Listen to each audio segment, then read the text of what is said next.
at little Liliana as her mother shows her how to gather breakfast from a chicken or make milkshakes from a cow. Even Stephen's juggling. Papa taught him when to take a bow. Nothing's missing 'cause they listened when their parents taught them how.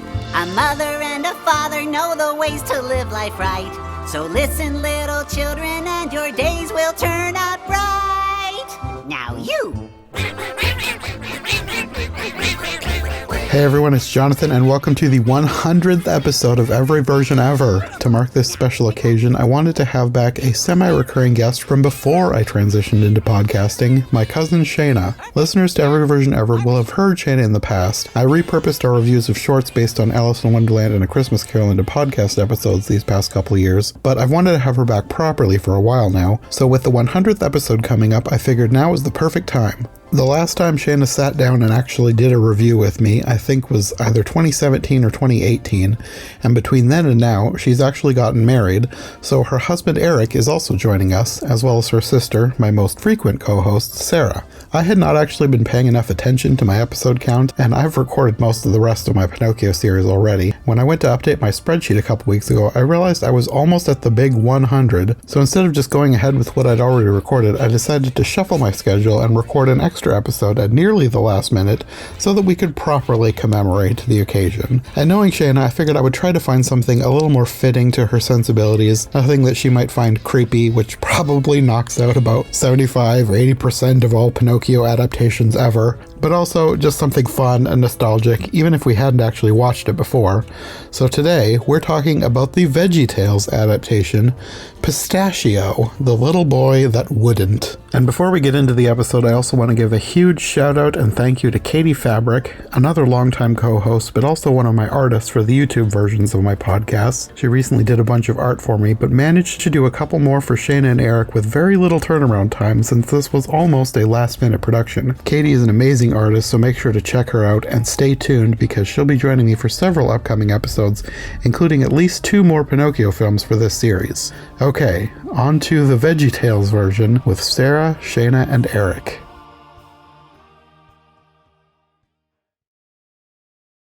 Sarah and I have already been doing these, but I wanted to ask, how familiar are you guys with Pinocchio? Like the story in general? Yeah. Well, we watched the Disney one growing up, so I'm familiar with that one. Your mother didn't read you the story at bedtime? No. You were spared that trauma. I vaguely, I have this tiny spark of a desire to know more of the story, but I just don't know if I'm going to take myself down that trail. I mean, you can borrow my book if you want. It's great artwork either way, the copy you got. Yeah.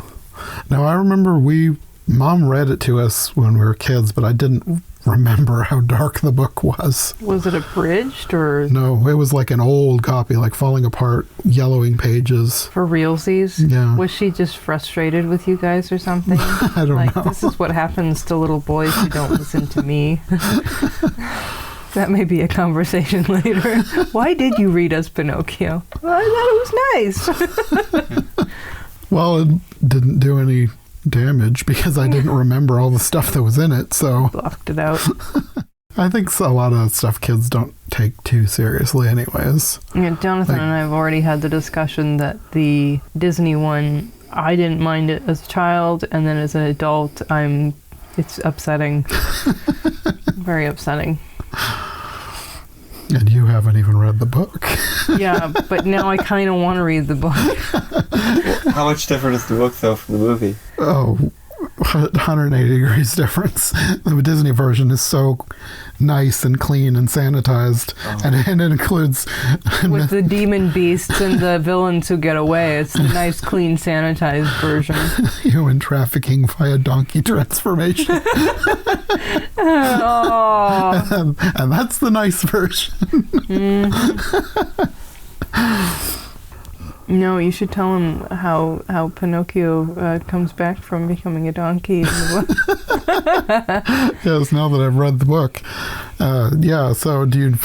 Any guesses on how Pinocchio gets back to being a puppet from being a donkey? And in the book, he does fully turn into a donkey. Yes, like a full animal, fur and everything. He doesn't turn into a wooden version like in a lot of film adaptations. You'll never guess. You'll never guess. You'll never guess. Did somebody take a curse off of him or something? Oh, take something off of it. His tail? No, he's bought by an old farmer who wants the donkey pelt. Yeah. He wants to skin him. Oh, my stars. He thinks it would just be too cruel to kill him. So he throws him into the sea to drown him. Oh my But goodness. that's not where it ends. No. No, that's the beginning or the middle.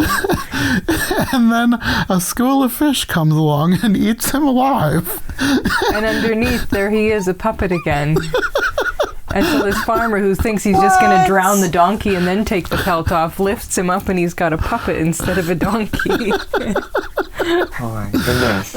And it makes more sense because Jonathan told me this.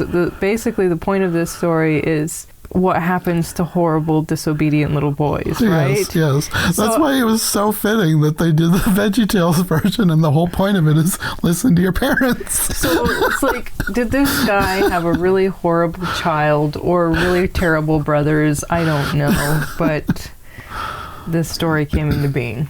Yes. No, I didn't really know what to expect with the Veggie Tales version. I just knew that there was one. I'd never seen it before. So when I first realized that I was at 100 episodes, I would have been past it because I've recorded a bunch already. I was like, well, I should acknowledge it. Talk about hitting 100 episodes in the podcast. Yeah. And then I had the idea, well, Shaina hasn't done a podcast in years. I should have her back. That would be a good 100th episode. Then I was thinking, well, what version could we do? So I started looking through the versions, Veggie Tales. Perfect. Yeah, didn't know how perfect that was until the giveaway is when she started singing along to all the words of the beginning song. Guilty. And you also have a new guest Yes. for the 100th episode. Shaina has been married since she was last involved in the podcast, so Aric is here as well. Hello. And I'm here because I'm a veteran and he's including me on the 100th episode. I'm already involved with Pinocchio anyway, of all the things to be involved with. But I think I kind of walked into it innocently rewatching the Disney one and then found out that that's horrible. But then the Guillermo del Toro, am I saying that right? Yeah. Close, yeah. Version looked so interesting, I was getting emotional watching the trailer, that I ended up watching and reviewing that too. So apparently we're just going to keep this thing rolling a little while longer. But this is one of the tamest, Yes. or if not the tamest version of Pinocchio that you could watch. Pretty much. It's yeah. enough to teach the little children that it's important to listen without totally traumatizing them. Yes. Well, like I said, I didn't really know what to expect with the Veggie Tales version, and I started watching and I was like, okay, so the moral of this one is obey your parents, and technically the moral of Pinocchio is obey your parents, so perfect.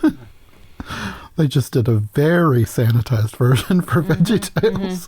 The patient Christian parent, not the one who was totally fed up with children. So had either of you seen this version? No, never seen it before. No, I don't believe so. With all the Veggie Tales I've watched in the past, babysitting Well, experiences. I think this came after we were watching Veggie Tales.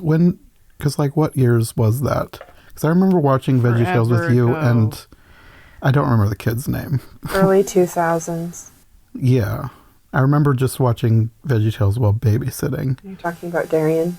It could have been. I don't remember the He was kid's name. probably in college, married with 2 children. At Probably. This point. Who knows? Who knows? Shout out to Darian. I hope you're having a beautiful life. Little do you realize he's going to listen to this. We reconnected over Veggie Tales. It's where it all started. The circle is complete. Oh. Shayna's like, I want that. No. You didn't have a chance to know Darian as a person. Not Just really. as a baby. Just as a little guy. He had very mixed feelings about me watching him too. So I don't know. Yeah. Can believe So that. anyway. No, this is important to the podcast. We need to talk all about Darian and his dietary needs and Okay. I don't remember what all we watched with him. The main things that I remember from Veggie Tales were the silly songs, because I remember after watching with you babysitting, I think I bought a set of DVDs with like all the silly songs. I remember we watched that with my brothers a bunch. I think I even bought the soundtrack. I wonder if my experience with Veggie Tales was babysitting the Hanson kids. I can't remember, because I know somewhere in there Veggie Tales happened and the cheeseburger song sort of gets seared on your brain, and whatever else, the Ophelia and omelet and But you probably watched more of it than I did. And what about you, Aric? Did you grow up with that at all? I grew up watching it I remember watching it at the Baptist church. Mm-hmm. A safe program. Teach the children. The last big Veggie Tales thing that I remember watching was the Jonah movie, which I thought was fitting because this kind of tied in with Jonah in several ways. I thought so too. Like, it indirectly and directly, like there were some direct references to Jonah that I thought was kind of hilarious. Especially when Caterpillar was like, I've done this before.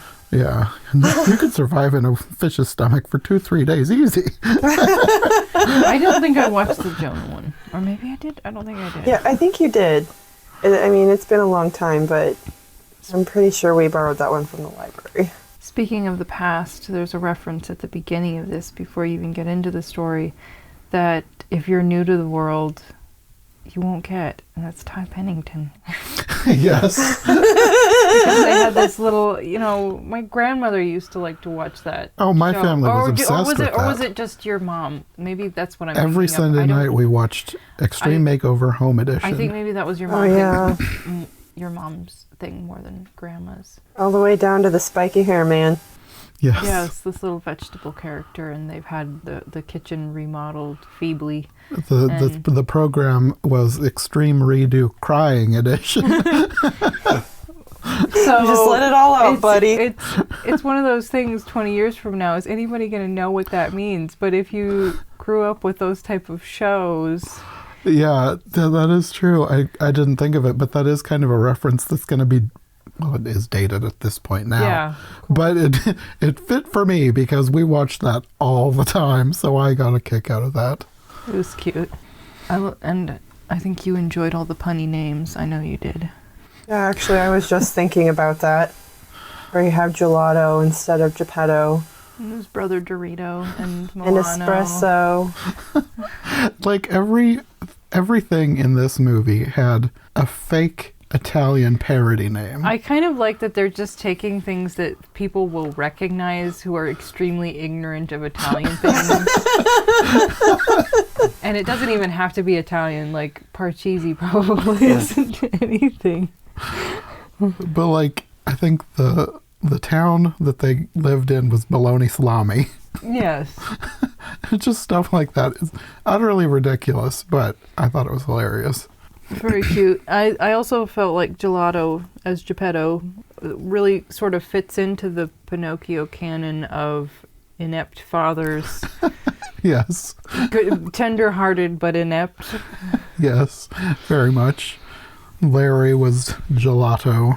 Yeah, all of the characters were played by veggie characters that we know from other ones. You had, well, starting at the beginning, I thought it was interesting that they had the other woodcarver at the beginning, which I don't know that I've ever seen a version of Pinocchio that actually has the guy who gave Geppetto the wood at the beginning. Is that in the book? Oh, yeah. That's in the book, and I don't think I've seen it in any other version. Isn't that nuts? I know. A bouncing piece of wood. There were a few things that I noticed in this version that I don't know how much is ever done in any other version. You gotta wonder if if one or more people had read the book, and Oh, they had to have. that's pretty good. If they're Like this, especially the thing with the 5 golden coins. Like, I think I've only seen that in only I can only think of one off the top of my head that did the 5 golden coins. They did it in a different direction, but they still had them.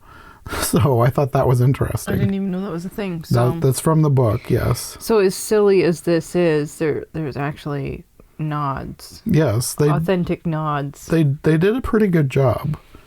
And like actually having the wood be alive, that you don't usually get. Usually they change it so that he's brought to life somehow. But in the book, the wood is just alive and he carves it into a puppet. Which is awkward. Are there ducklings in the book? No. Okay. That was not singing not barbershop? accurate. No barbershop But I ducklings? love the ducklings. Well, they're unique to this version. The Monopoly playing ducklings. They were cute. Did you have a favorite character, Eric? Oh. How do you choose? Yeah, that's kind of hard to...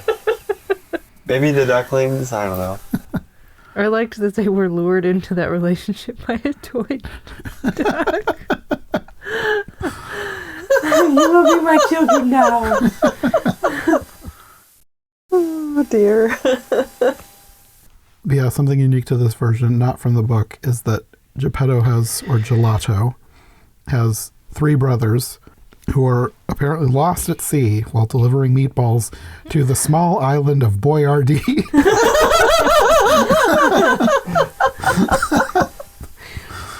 And their names are Milano, Espresso, and Dorito.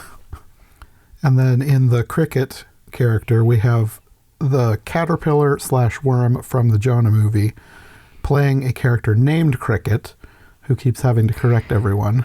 Oh, did he eat the vine? Yes. Okay, so that's why we have like a Middle Eastern caterpillar on this movie. Okay, I thought my mind went to Alice and the caterpillar was Mocha. Okay. Oh, I didn't even think of that. That's true. I'm happy to have a Middle Eastern character in this production, though. That's okay. It's good. Yeah, the caterpillar is the stand-in for the cricket, and he's just named Cricket. And he does not really appreciate having to live with the ducklings because he's afraid of being eaten. How did he get to Italy? We need caterpillar backstory. So the story kicks off with Gelato taking the ducklings around town, singing a song about obedience. But in true Veggie Tales fashion, they also sing in Pig Latin and as a barbershop quartet. I was going to say trio, but then the caterpillar came at the end, so it made it a quartet. And then, like I said, they go by a hardware store where Pa Grape is playing a character named Parcheesi, who gives him a piece of wood. I should see what the character's name in the book was. I don't think it was Parcheesi, but I don't know if it was... Anything that rhymes with Parcheesi. I just want to know if it was like a play on what was in the book. Mastro Cherry, so I guess not. Oh, Mastro Antonio, but everyone called him Mastro Cherry. So not quite a parody of that. But I'm still impressed that they included the character.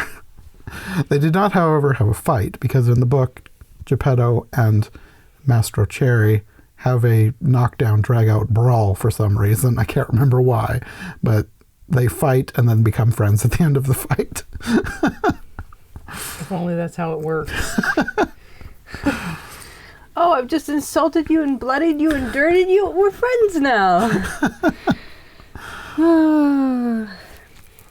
No, in this version, he just gives him a chunk of pistachio wood because he's nervous about the fact that the wood is bouncing around by itself, which I guess is understandable.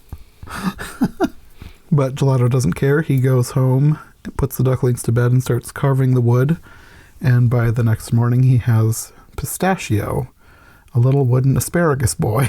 Because it's Veggie Tales. Yes. Pistachio is played by the character named Junior Asparagus. And in true fashion to the book, he starts jumping around, refusing to listen. So they're accurate with the character of Pinocchio. The dialogue was a little more on the nose than the book, though, because they make a lot of being obedient, listening to your parents, etc. And then they go to an art museum, which I was trying to think, is there anything from the book that would be an art museum? But I don't think so. They just go there to teach some lessons for some reason. And Gelato tells him there's nothing like art to help you find your way, which is another joke because there's a curator named Art who points them in the direction of the painting they're looking for. And then the painting that he's looking for is a painting of the story of the Good Shepherd from the Bible who has lost one sheep out of 100 and leaves the 99 to go find the one. And Pinocchio wants, or Pistachio. I'm probably going to do that, call him Pinocchio, because that's what we're talking about. He wants to know why the sheep ran away, and Gelato and the cricket try to explain that the sheep probably thought he knew what was best. And then, of course, that's the moral, that some children act like the sheep, thinking they know what's best, but they can get in trouble if they go off by themselves. And Pistachio does not take that in at all, because he sort of cons Gelato out of 5 cents, which he claims is for an art book, so that he can keep on learning and teach the ducklings about art, but he's actually going to go use it to watch a puppet show. I think maybe it was just an excuse to go stare at that, and then he ended up getting sucked in to actually pay for it. It could have been. Either way, it was just, yeah, it was a slippery slope. Yes. But you know he wasn't being fully truthful anyways, because his nose grew a tiny bit when he was talking about going over there. And he just shrugs it off. Growing boy. And this puppet show is run by the great Calzone, played by Mr. Nezer. And this is where I think there was a few references in here that I think were closer to the Disney version than the book version, because I think the great Calzone is more a reference to Stromboli. Calzone, Stromboli. Yeah. Because in the book, the character is named Mangiofuoco, not Stromboli. So I think this is more a nod to the Disney version of this character. They had that in the Guillermo version, didn't they? Yes, that's the character who they decided to change into a background character, because the fox was promoted to the main bad guy instead. So they kept that name on the burly guy, though? Yes. Okay. They just changed what he was used for. Right. Strong man. Mm-hmm. So this great Calzone character is thinking about not listening to your parents. And then, like the Stromboli character, sees Pistachio and wants to use him in his show because he seems to be a puppet with no strings. This interaction is that everything is shorter than all the other versions. For shorter attention spans. So instead of like actually being drafted into this show, he just runs away from the great Calzone. It works. It is less dark. Yes. And then they tie all this together with the cat and the fox, because when he's fleeing, he ends up crashing into a coat rack and he finds 5 golden coins, which I believe in the book they were given to him by Geppetto. But in this version, he finds these coins, and then once he's outside, he runs into the fox and the cat. This is the justice that is never served, because whoever lost their coins didn't get them back. That is true. We never did find out who those belonged to. A Man. little less disturbing than human traffickers getting away. Oh dear. So, what was the purpose of the 5 golden coins in this story? In the book, the fox and the cat wanted them from him. And it plays out similar to this, but they've tied like 2 scenes together. Like they've really shortened all of this, because in this version, okay, these characters have names in this version, which they are usually just the fox and the cat. And I don't know what the fox's name means. He's Confetti the fox. Like, is that a pun? Does anyone recognize what that might be referencing? I don't. No, I don't know. But I love the cat's name, because the cat was named Piorina.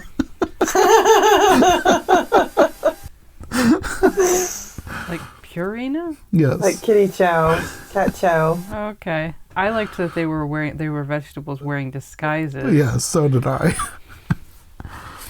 And Confetti was played by the character Archibald Asparagus, and Purina was a scallion, whose name I do not remember. I don't know if he even has a name. I couldn't find one online.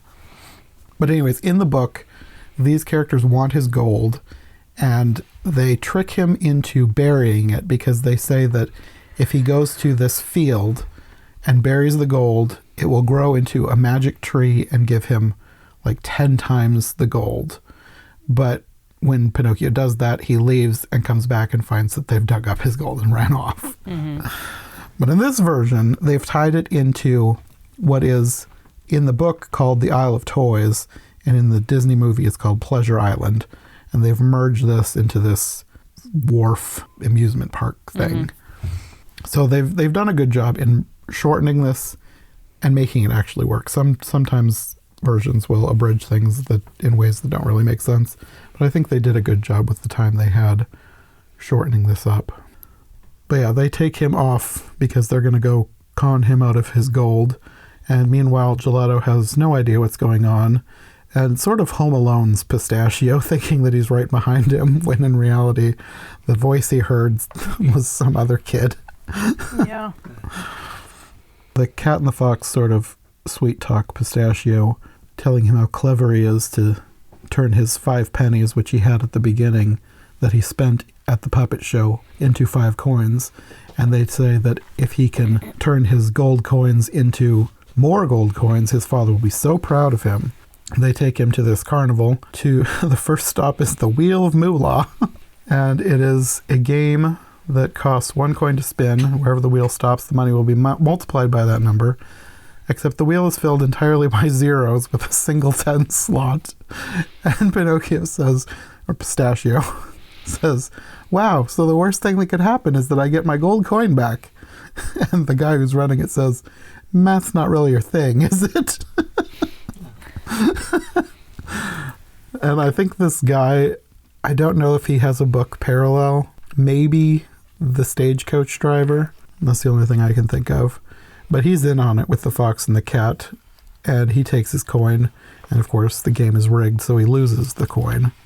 By this time, Gelato has gotten back home. He's feeding his ducklings corn dogs for some reason.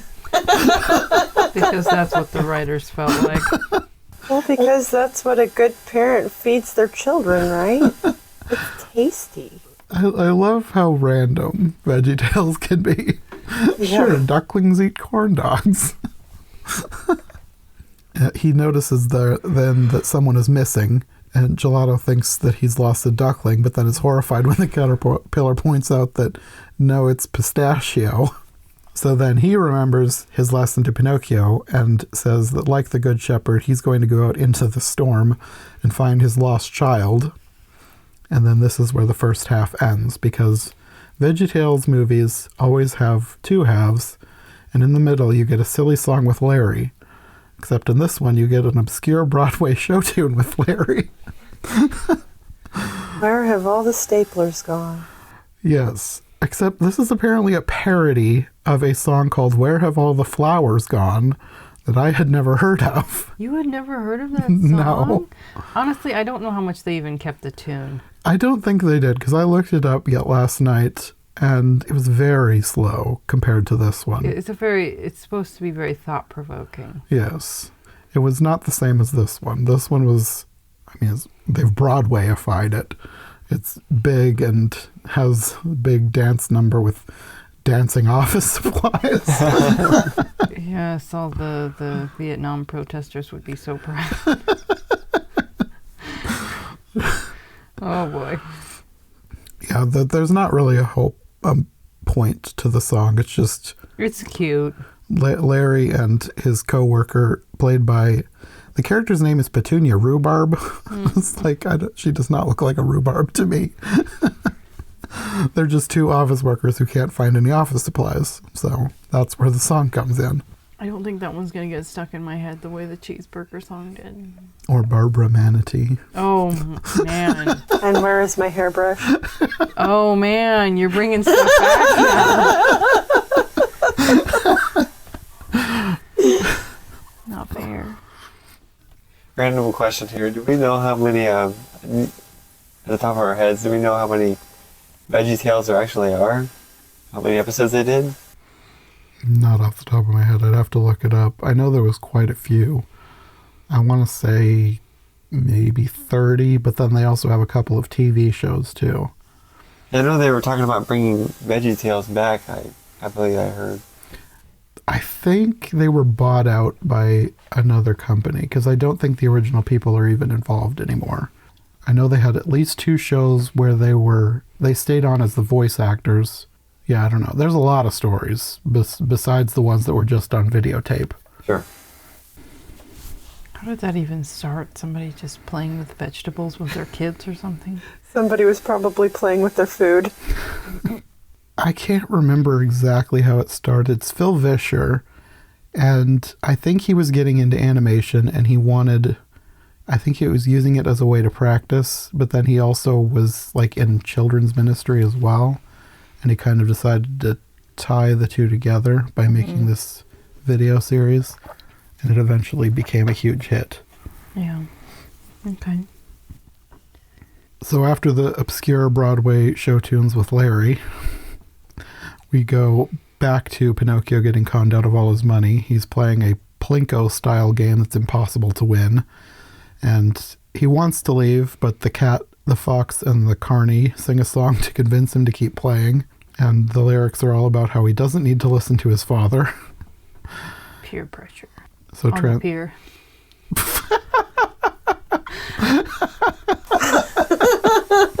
Yes. And during this song, it also transitions to Gelato singing the same song with different lyrics about finding his son. And he meets someone who tells him that they saw Pistachio heading to the ocean. So he decides to just get in a boat and head out to sea, which honestly is kind of true to the book. Okay. And during this song, Pistachio has lost all but 1 coin. They convince him to play one last game, which involves a roller coaster for some reason. That was kind of an odd dream type element. This is a trivia game played on a roller coaster. The more he answers, the more money he wins, and the higher he goes. And if he gets an answer wrong, he loses everything. And the questions all involve the story of the lost sheep for some reason, which is very random, but I mean, you gotta tie it back in somehow. Yes. But it's like, why would these evil people be referencing a Bible story? Because it's Veggie Tales and they want the little ones to learn. Okay. And even the characters themselves were like, where did we get these questions from? That's true. But then that last question, though, was asking him how much wood could a woodchuck chuck if a woodchuck could chuck wood. Yes, a question that is impossible to answer, so he loses everything. And he gets thrown into the ocean on his little roller coaster cart. Yes, he can't answer, so they launch him into the ocean. Like I said, that was a trick question. That was not right. You knew he was being duped then, if not before, with that very, very slow ascent. Yes.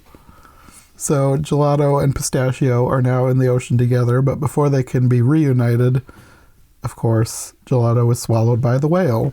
And I think that this whale is the same whale from Jonah, a Veggie Tales movie. I'm pretty sure they use the exact same model. It was so good how it's like things couldn't get any worse, and then just popped out of the water, swallowed them, and was back down. Like there was no big dramatic, oh, here it comes. It was just like, nom. They have this big, giant, dry-eyed whale with all of his lumps and his little bitty tail flying through the air. Yeah. You have 2 scenes. First, Gelato gets swallowed, and Pistachio wakes up on shore the next day and meets the blueberry instead of the blue fairy. Oh, wouldn't some pistachio gelato be good right about now? Yes, it would. We're not prepared. Yeah, that didn't register right away, and then it was like, oh, the blue fairy, the blueberry, okay. And I liked how if you've seen the Madame Blueberry in any other version, she's a lot darker. I like how they've changed her coloring for this one, because in the book, it's not the blue fairy, it's the fairy with the turquoise hair. And she's much more turquoise as this blueberry. Whoa, okay, in the book, Yeah. it's the fairy's turquoise? She has turquoise hair. Turquoise hair. Yes, she's not all blue. As Okay. most versions now, I think, are just going off the Disney version, calling her the blue fairy. Okay. But yeah, she's the fairy with the, depending on the translation, because it is an Italian book, different versions translate it different. It can be the fairy with turquoise hair, or the fairy with azure hair, or the fairy with blue hair. Oh. But as far as I know, it's usually the fairy with turquoise hair. And I liked that Madame Blueberry had been turned more turquoise than blue in this version. The fairy with mermaid hair. The thing that got me is that you have Pistachio up on the beach and he sees this blueberry. It's like, you're so beautiful. It's like, no. Well, to a vegetable, maybe. Sure, maybe to this little asparagus, the blueberry.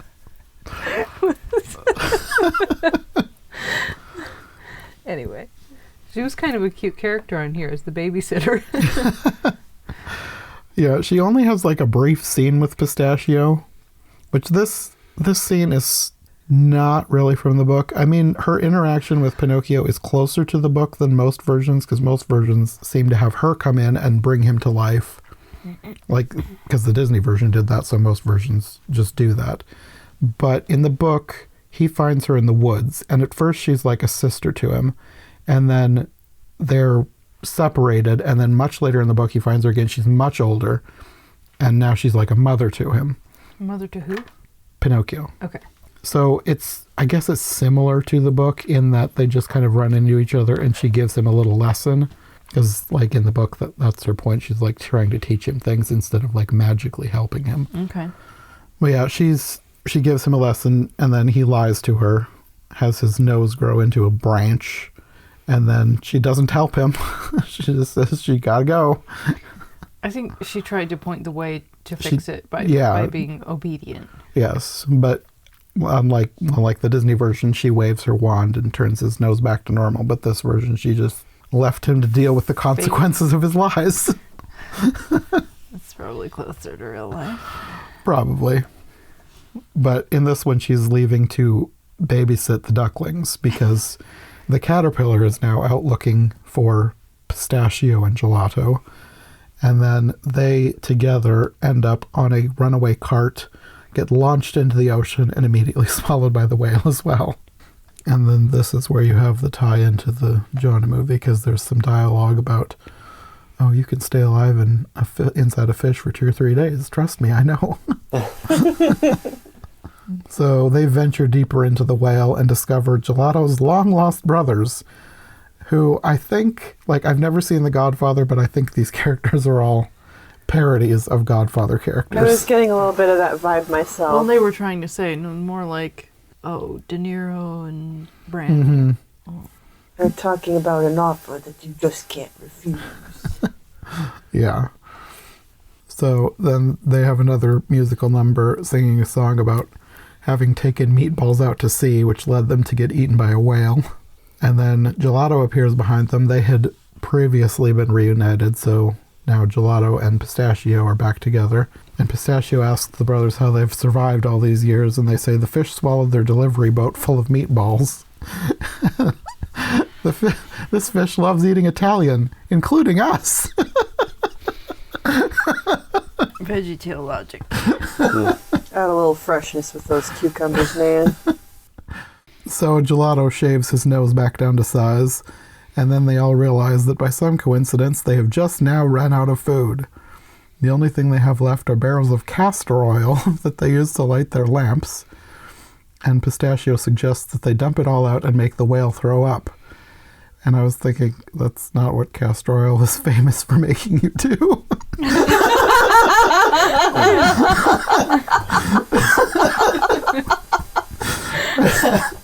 Oh, wow.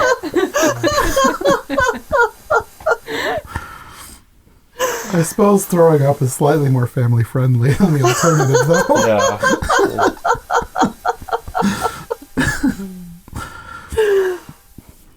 So Gelato suggests taking the barrels up and dropping them off the crow's nest so they'll break, but Pinocchio thinks they're too strong for that, and he knows wood because he is wood. But the moral of this story is to listen to your parents, and by this time he's learned that lesson, so he goes ahead with Gelato's plan. And it does work, but the lights also go out, so we don't really see what happened. They're all in the dark for a while until they hear a grumbling noise.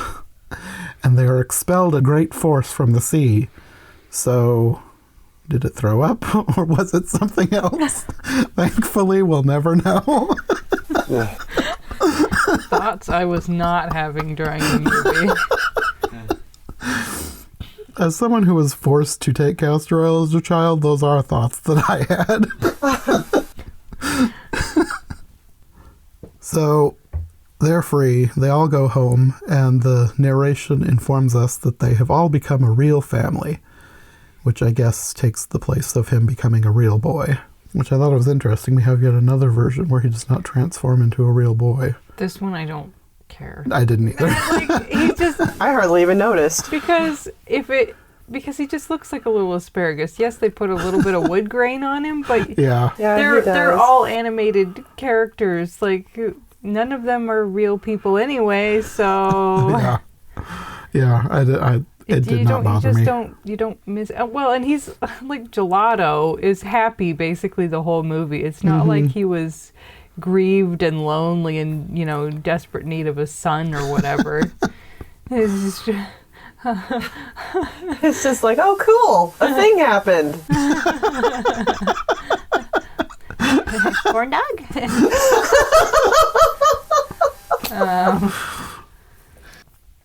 So yeah, it's fine. He got brothers back, so, which is Yeah.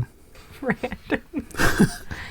Yeah, there was no brothers in the original book either, so I don't really know where they came from, but they probably just wanted more Italian puns. Maybe. A little more comic relief in there. Yeah. And that's basically the end of the Pinocchio subplot. They end with a song about listening to your mother and father, and then you transition back to the real world where the characters who are actors are there on the counter with Bob and Larry. We didn't really touch on the part about, like, Pinocchio did actually change his attitude. Pistachio Yes. did change his attitude. He remembered the Bible lesson when they were trying to con him out of money on the roller coaster, and he did end up being sorry and saying everything that he did wrong, and yeah. And another note, if I may add this, is I love when the blueberry was babysitting the ducklings while all this was going on, and they were playing Monopoly. And she was winning. Yes, and the little duck leaned his head against the table and was like, oh, man. Did you have any favorite parts, Eric? How too many to count? Yeah, too many to count. Being inside of the whale was pretty cool. It would have been nice if it would have been the other end, but it would have been more funny. I think you liked the part where the whale went chomp and just swallowed them. That was good. That was very good. I guess we didn't really talk about the point of having the extreme redo Crying Edition parody at the beginning. It was because the counter where the veggies live was getting remodeled, but the remodel only consisted of adding some throw pillows and an upgraded computer. And a blue wall. Oh yes, the blue wall. Which I think might have been there before. It might have been. It's been too long since I've seen a lot of Veggie Tales, so I don't really remember a whole lot of what the kitchen looked like. But the point of it was, like, Bob was kind of annoyed by everything, except he liked the upgraded computer because it gave him a video chat with a child who wanted to ask a question. And that ties back into the end, because they go back to the real world and they've got to figure out what they've learned. And this is where there's a bunch of Godfather, I think it's Godfather references. I'm not 100% sure. And then they do another video chat with the kid who had asked a question about obeying your parents. And that's basically the end. They have like a Bible verse talking about honoring your father and mother, and yeah, they just really tie in the obedience to parents lesson from Pinocchio with the beginning and the end. They managed to turn Pinocchio into a Bible lesson. Yes. Which is, not typical. But it worked. I thought they did a good job. Like they usually, Veggie Tales usually does just Bible parodies, but I thought they did a really good job making Pinocchio into a story that teaches a lesson, because, I mean, the original Pinocchio, for as dark and disturbing as some of it is, that is the point of Pinocchio. Right. It's listen to your parents. But instead of having him get hung and drowned and eaten alive. He just gets conned out of his money and tossed into the ocean. 5 gold coins. When you don't think of like something as old as Pinocchio as having a dark and kind of horrific storyline to it, you think of that as more of like a modern day thing where they try to be a little bit more. Have you read old fairy tales? Yes, I haven't. Modern stories are so much cleaner and nicer. Okay. Like, if you start reading old fairy tales, they are dark. And maybe we've already discussed this on the podcast, but one day my other sister and I were having a discussion about fairy tales, and I think she had listened to something where it basically advocated or explained these old fairy tales as a way to introduce children to the darkness of the world in a safe space before they had to go and meet that darkness, to have an introduction to a story where they were safe, but it's still scary, but just to strengthen them for that. And the old fairy tales, I have not gone. Have I read any old fairy tale? You wouldn't know. I don't know. You wouldn't know. I've read some. I would like to get more. Maybe I would have if I hadn't had other people be like, this is dark. I started to read Bambi, which doesn't really count as an old fairy tale. That's not that old. I think that was early 1900s. Yeah, I'm thinking like maybe 1700s maybe, or before. And that does seem to be a theme, isn't it? Of very dark Oh, it's tales. definitely a theme. Yeah, no, with a lot of old fairy tales, like most famously the Grimm's fairy tales, those are super dark. But they're based on even older stories usually. The Grimm's popularized them. But Hans Christian Andersen, I'm thinking like The Little Mermaid, doesn't she die? Oh, yeah. I was thinking of that example too because, it's been a while, but we did read that original version when we were kids. We borrowed it from the library. Maybe I blocked that out. I don't. And it was very depressing. Mm-hmm. And I suppose there's a similar theme with that of being obedient but maybe contentness as well. I don't know. Very possible. I don't know how much that one was about obedience. I'd need to read it again. It might be closer to contentment. Okay. Be content or die. Yeah, no, that's why I say I need to read more. I would like to get some volumes. I was just talking about this. I did a podcast on The Princess and the Goblin the other day. I did a podcast with Jenna, and we were talking about fairy tales. And I was like, I need to read more because I want to do more fairy tales for every version ever, because there's so many that have been adapted into feature films. And I need to know which versions were based on which versions of old fairy tales. I feel like I need to be more well-read in some of these. Bigger knowledge base instead of just, okay, this is how this was, but to actually be able to tie it into the history. Yeah. Now I kind of want to go explore old fairy tales. I need to find something like this, like a big illustrated volume. Sure. Any other thoughts, people?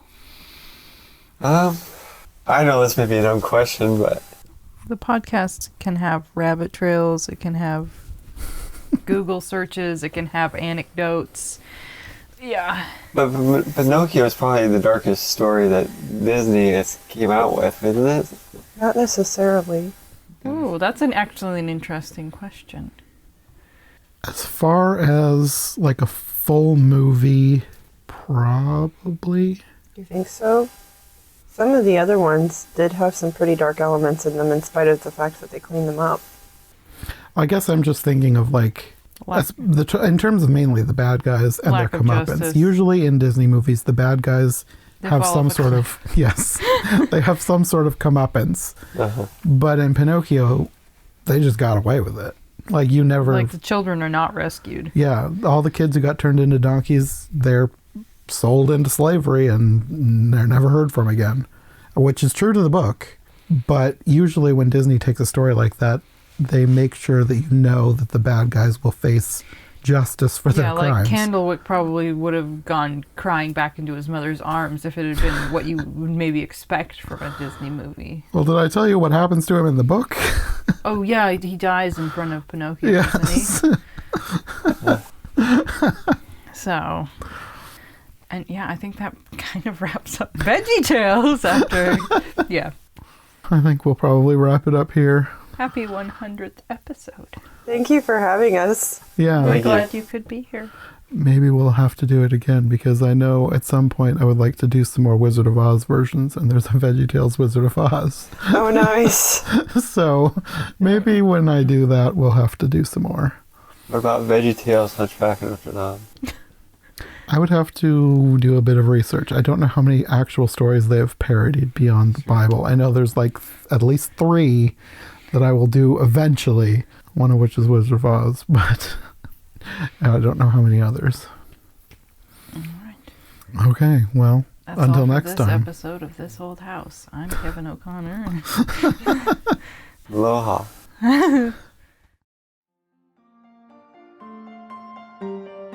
Thanks for listening to Every Version Ever. If you like what you've heard, make sure to subscribe on your preferred podcast platform or to our YouTube channel.